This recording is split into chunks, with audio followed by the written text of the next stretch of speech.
Hey everybody, this is Mike Neer. Thanks for joining me down in my studio.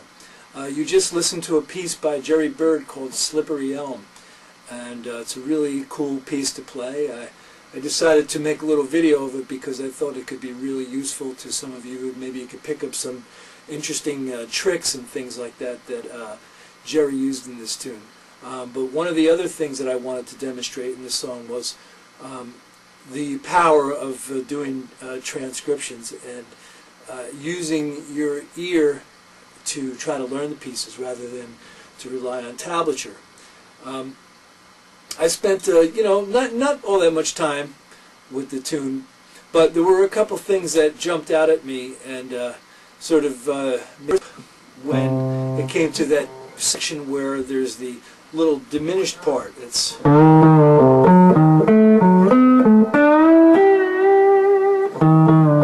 so I could hear that the lowest note was a C.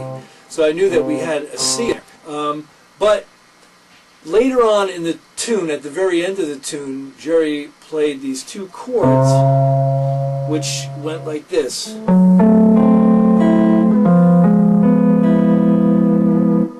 And you cannot really achieve those chords in straight C6 tuning without doing it like this. And Jerry doesn't do a slide there, so definitely it was confirmed for me at that point that Jerry was using a 7-string guitar, and that the 6th and 7th strings were tuned to C sharp and C respectively. It also makes that little diminished run a little bit easier to do because you've got it in a straight line, so you can do a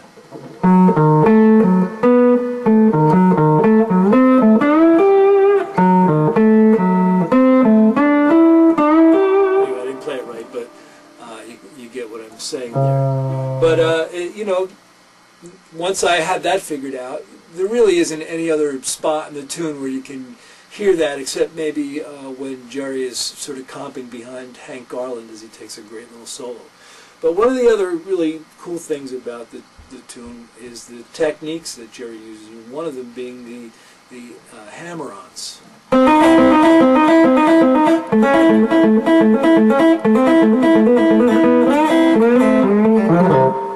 It's really cool. Pluck the 2nd string, hammer on the 2nd string, pluck the 1st string. But you got to sort of have a little bit of right hand control there to sort of do a little bit of pick blocking. So your thumb comes down and stops that note. So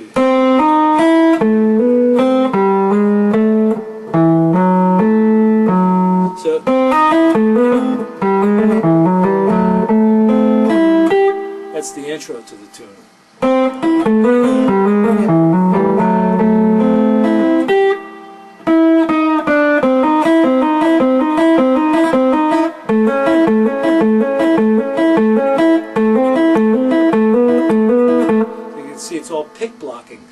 same technique.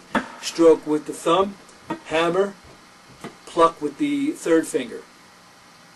Or we call that maybe the second finger. And the other part, very light left-hand bar. Very light, using only the nose of the bar.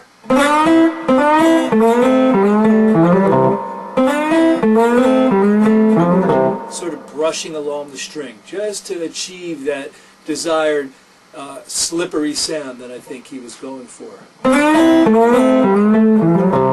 So it's really a very cool piece of music to learn. There's some really interesting little things in there. And again, I definitely believe in using your ear to figure these things out. I mean, you can go to the store and buy a package of cookie dough already made, but it's just so much more rewarding when you make the cookies from scratch yourself. And that's how transcribing is. I think it enables you to really get a good view of the fingerboard and how you can maybe find different ways to play things. I always believe in trying to figure out 2 ways to play everything, just in case we have those moments where our brain freezes up on us.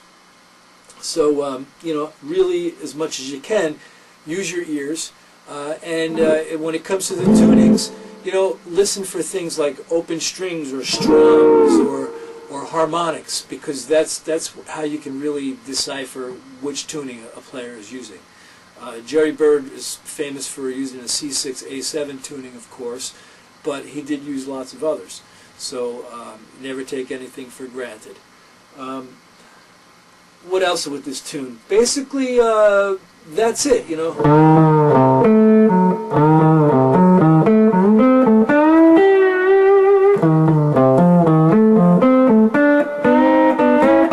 So I'm using a sound with a lot of reverb on it. I was just trying to duplicate Jerry's sound on the recording.